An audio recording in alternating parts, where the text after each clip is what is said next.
Good morning. Ethan, can you hear me? I can hear you.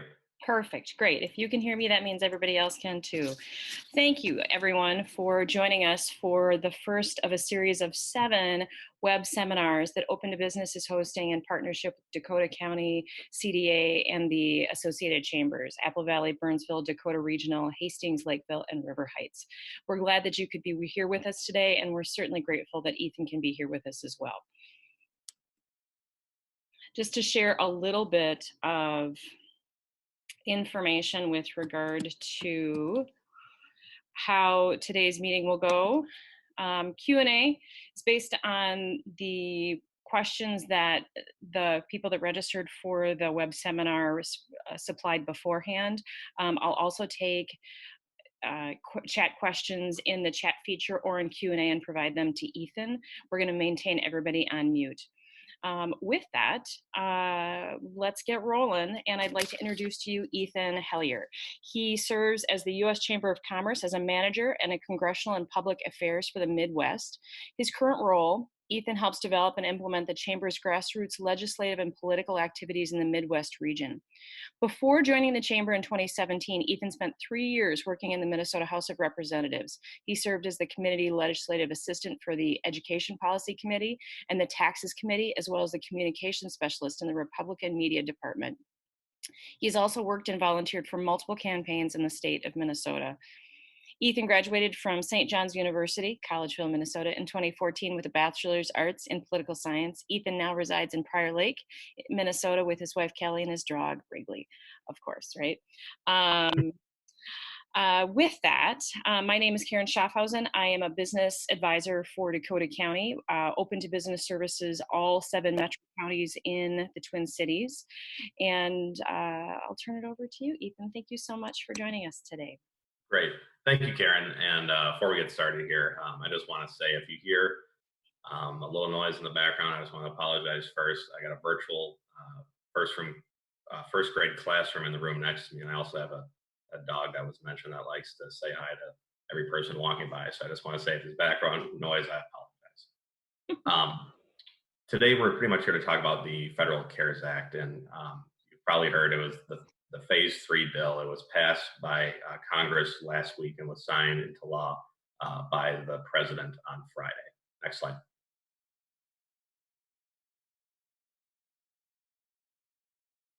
So, as I said, it's been known as the Phase 3 bill. You've probably heard it be called that on the news media. It's just called that because it's the 3rd bill that Congress has passed in an attempt to fight COVID-19.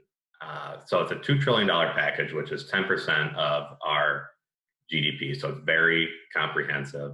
It has the ability to grow to $4 trillion because through its working with the Federal Reserve. So before we get into things for businesses, I want to talk about a couple things that are here for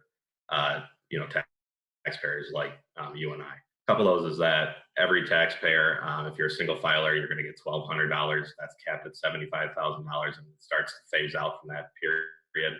Also, if you're a joint filer, you'll get $2,400, and that will phase out once you hit $150,000 or you make $150,000 or more. You also get $500 per child. And again, that phases out after the $150,000 point. A couple other things that are in there for taxpayers and workers. There's expanded unemployment. As we know, unemployment is ran through the state. However, the federal government is giving $600 per week on top of whatever you qualify for the state. And this is going to run through July 31st when it'll sunset. All your typical qualifications for getting UI are waived. The looking for work and all that is waived if you're off work because of COVID-19. And also, we've heard from quite a few people wondering that once they're called back to work, will they make more money on UI? No, as soon as someone is called back to work, that benefit will end. No matter if it's July 1st or July 20th or whatever the date is when they're called back to work, they no longer get that benefit. Next slide, please.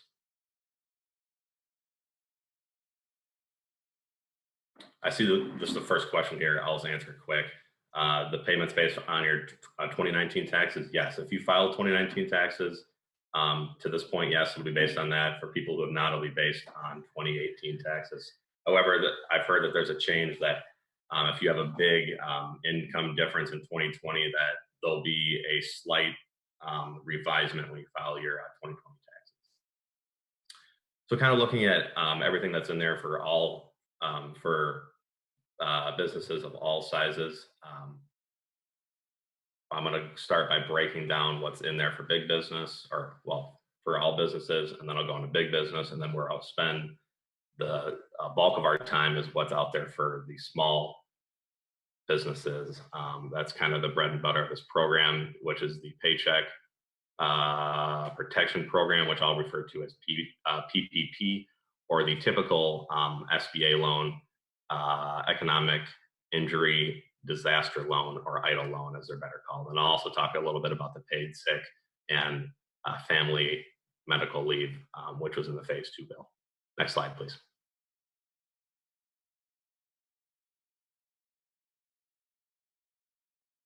So things that are out there for all businesses. One of them is that there's a payroll tax holiday. Between now and the 1st of 2021, you'll be able to furlough these payments. So it's not something that will be completely cut. You'll still have to pay them. You'll just have a delay in the payment. 50% will be due at the end of 2021, and the other 50% will be due at the end of 2022. However, if you decide to go with this payroll tax delay payment, you will not be able to get a loan under the PPP. There's also some other tax changes. If you operated under a loss for 2018, 19, and 20, you can carry that back another 5 years. You can also accelerate your AMT credits. And you also have the choice to increase your limit on interest deductibility to 50%. And also, this last point here, this is more for restaurants and retail stores, that it's a fix from the 2017 Tax Cuts and Jobs Act, the qualified improvement property fix. So if you qualify for that, you're probably already aware of it because you've been wanting it changed for the last couple of years. Next slide, please. Other things that are out there for all businesses is the employee retention credit. Essentially what that is, if you have a 50% drop in your gross profit in a quarter compared to the prior year, you'll qualify for this credit, and you'll qualify until you return to 80%. It's a tax credit that covers 50% of wages up to $10,000 per worker. That's a Washington, D.C. way of saying it's a $5,000 tax credit. Employers with more than 100 employees, it provides the tax credit will be to all workers that aren't providing services. So if you're got a business that's 100 plus workers and you're paying them to sit at home, you will qualify for that $5,000 tax credit for each worker. If you're under 100 employees, you can get the tax credit for everyone that you're paying, even if they're sitting at home, if they're still working. If you're paying them, you can get that tax credit. And just another quick piece is that if you decide to go this route, you cannot get a PPP loan. Next slide, please.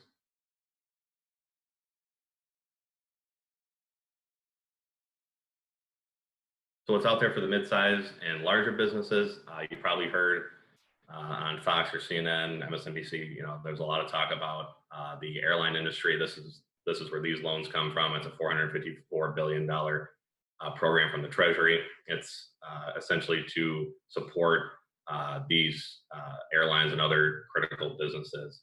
Some of the restrictions in this is that you cannot use the money you get on the tax credit for stock buyback, and also you can't give any higher compensation to those in your C-suites, your CEOs, CFOs. You cannot pay them any bonuses. In fact, there's been a lot of CEOs of larger companies that are furloughing their pay for this year. I saw the CEO of Texas Roadhouse will no longer be taking a salary for this year. Next slide, please. Okay, so this is kind of the bread and butter and why I think everyone wanted to dial into this webinar is what's out there for the small businesses. I've talked about PPP, and I'm just going to further explain what this is. This is a $349 billion loan for all, well, not all small businesses, but ones that are generally less than 500 people. It's 501c3s. It's if you file a 1099, self-employed, all of that. If you normally qualify for a SBA loan, you likely qualify for this. However, if you've always kind of been on the edge and you don't qualify, you may qualify for this, because for restaurants and retail stores, it's not the aggregate number. It's if you have less than 500 at each location. So essentially what you'll do to figure out how much you qualify for is you'll take an average of your month's pay, you'll times that by 2.5, but it's capped out at 10 million, and it's supposed to cover payroll for those 2.5 months. And that's anything. It's payroll, it's rent, it's interest on your mortgage, your gas, electric, water, all that is what that is going to cover. You'll get these loans through your local or national lenders, so Wells Fargo, US Bank, and TCF. This is not through the SBA. It's backed by the SBA, but it's not through them, so you'll be able to get the loan a lot quicker. And this loan is the one that can turn into a grant. If you're willing to not lay off any workers when you take this, it'll likely turn into a grant. And if you don't reduce wages by more than 25%, it'll likely turn into a grant. Now, there's probably been a lot of businesses that have had to lay off people up to this point. If you apply for this loan and you want to get the grant, you have 30 days to bring them back. And if you maintain them through June 30th, you still may qualify for the grant. Next slide, please. And you can learn more about this at uschamber.com/SB Loans. Also, I was listening to a call last night with Congresswoman Craig and the SBA, and they've also offered, if you have other questions, to reach out with them. However, if you're going to the PPP route, you'll likely want to just talk to your bank. And I believe the Treasury said that banks should be ready to go by Friday. So this is, as far as government goes, this is light speed. Next slide, please. So looking at the more typical SBA loans, or EIDL loans, if you've ever had a tornado, I guess no hurricanes here, but a natural disaster of any sort, you probably have at least looked into getting a EIDL loan. This is for any small business, including the faith-based, with less than 500 employees. Again, the 500 employees is kind of fluid. There's a way to calculate if you're a small business on the SBA's website. You go in, you put in a few numbers, and it'll calculate and tell you if you are a small business, because sometimes you can be a little bit over that 500 and still qualify. So this is a $2 million working capital loan, is the max. It's a 30-year term, a rate of 3.75% or 2.75 for nonprofits. You can wait to pay on it for up to a year, but you'll still have to pay on the interest. Loan is based on credit score, so you don't have to provide a tax return. Really what this is doing is it's just an easier way for businesses to get capital. Right now, really focused on making sure businesses have the cash they have to keep going and pay their workers. This is the version of having a bad gash and you're putting stitches on it. There's gonna be more work to be done, but this is the stitch. You can get up to a $200,000 loan without a personal guarantee, and there's no collateral needed for a loan $25,000 or less. There's also a $10,000 emergency grant that you can get. You can normally get it within 3 days, and that's just, we're going to give this to you so you can get going. It's to kind of cover you between now and when you get your loan. What's nice about that $10,000 is it's a grant, so that's that first $10,000 you won't have to pay back. You just think of that as a gift from the federal government. However, if you take a PPP, that $10,000 will count towards your grant. Next slide, please. So looking at a couple things that are in the phase 2 bill, this was passed, it seems like a lifetime ago, but a couple weeks, and it was focused on paid leave. Employers less than 500 workers are required to provide 10 days of sick leave if it's related to COVID-19. So sick leave can be taken if you're ill, if you have to quarantine, or to take care of a quarantined family member, or child care a child during a school closure. Leave is paid at a regular rate, maxing out $511 per day if for self-care, and 2/3 of that rate at a $200 max if you're doing it for a family member. This is 100% backed by the federal government. So if when you provide this, or if you're required to, you will be getting it 100% reimbursed.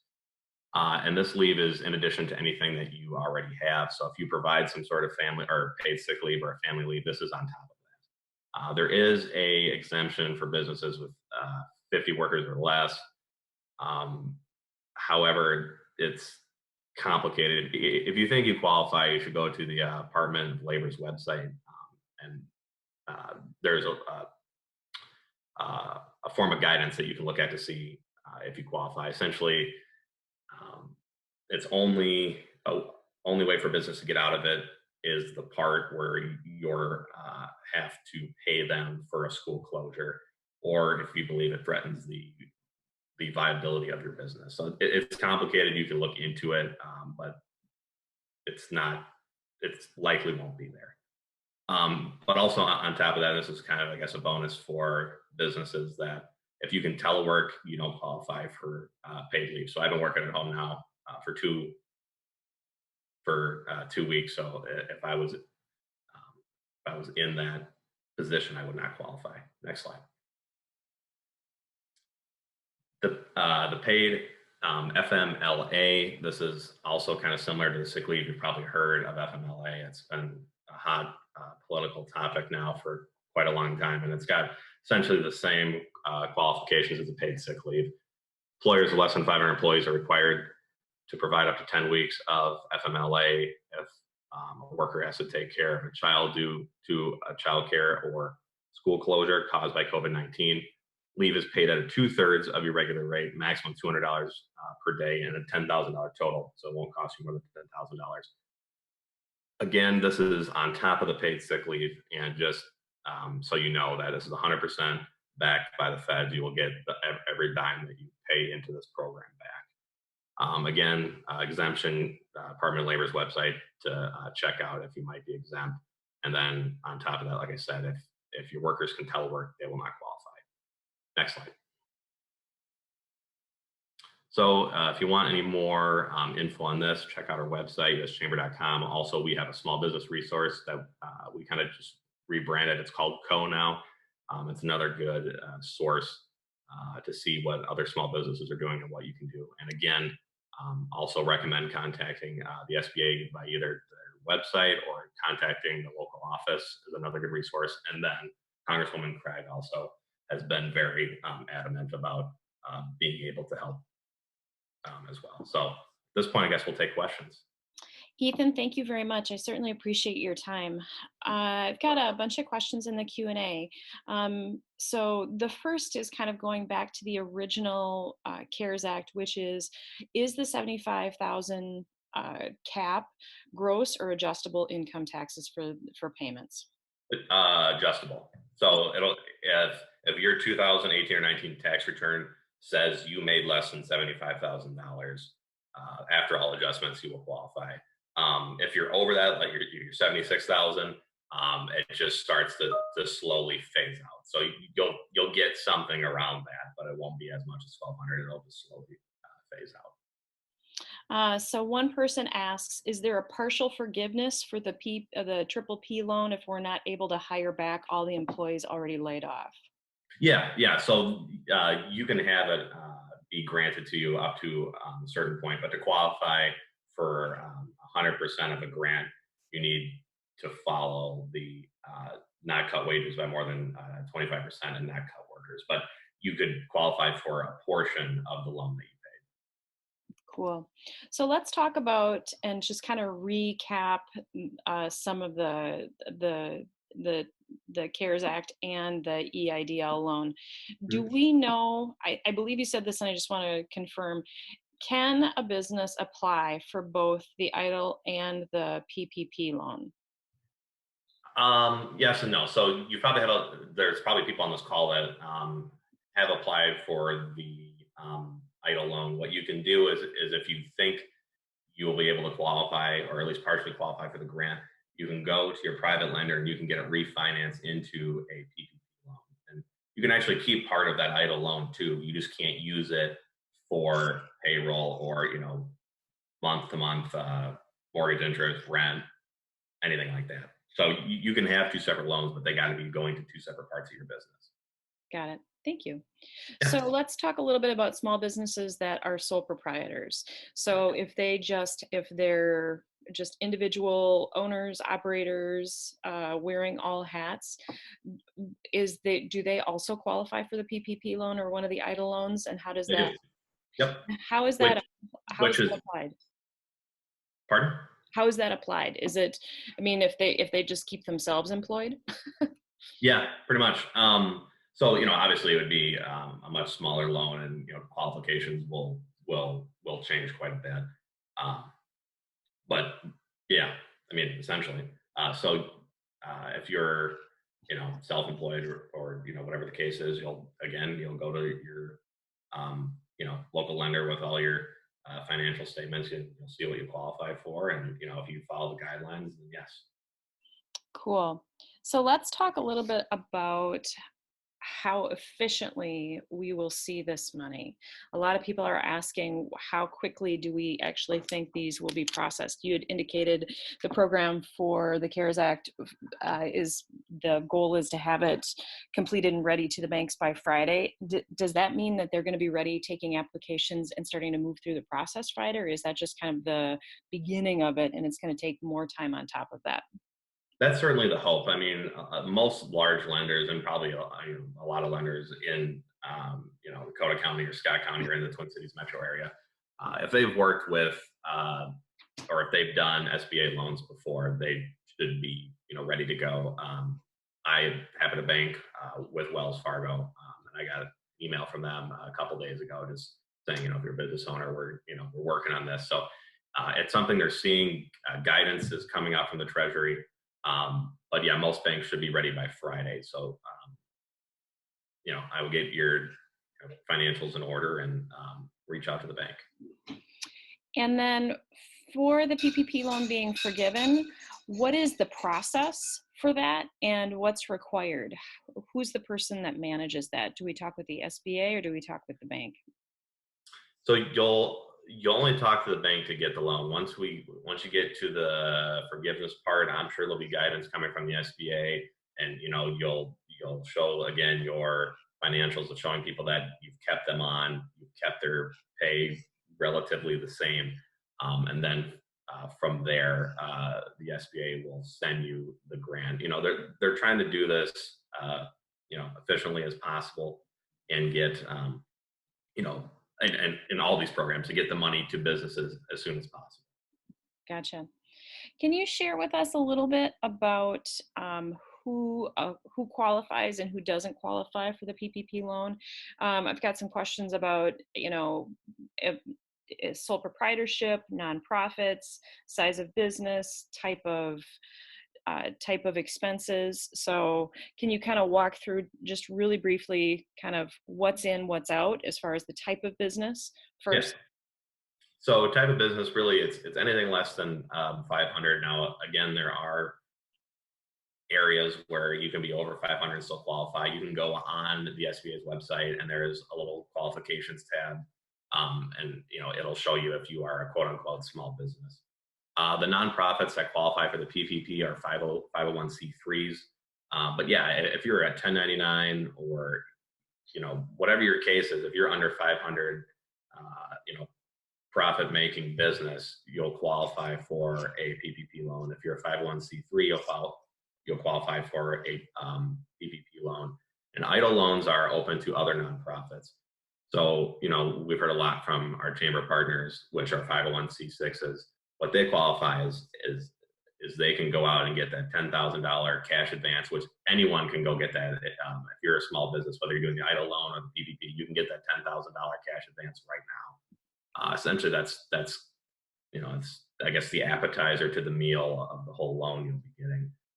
So that kind of covers that. Is there any other qualifications that people have questions on? Well, there are a couple of them as far as it has more to do with logistics with regard to specifically what it applies to. So why don't you recap, because I think you and I were both on Congresswoman Craig's conversation last night. Mhm. So let's talk about the expenses that actually function within the PPP loan, regardless of whether it's a business or a sole proprietorship. Sure. So it's payroll. It's your gas. It's your water. It's your electric. If you pay rent, if you own the building, the interest you pay on a mortgage. It's really your day-to-day operations that are covered. Like you obviously can't get a PP loan and add on 10,000 square feet to your building. That's not what it's for. You know, that's going to be more post-crisis work.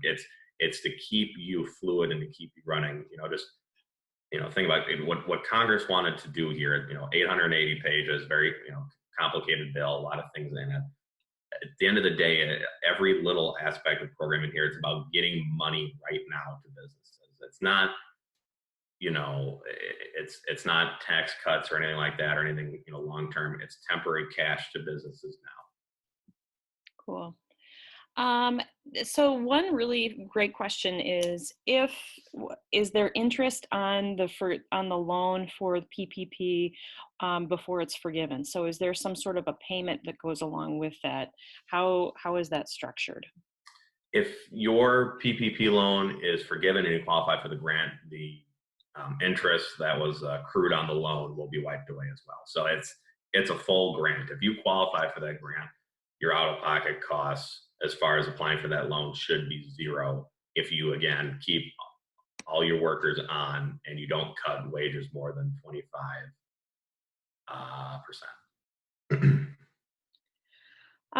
We have some questions that you may or may not know the answer to, but they're specifically related to staffing and how to navigate both unemployment and the loans. So I'll give you probably the overarching macro question, which is how will governments know if someone's called back to work and then no longer be qualified for unemployment benefits?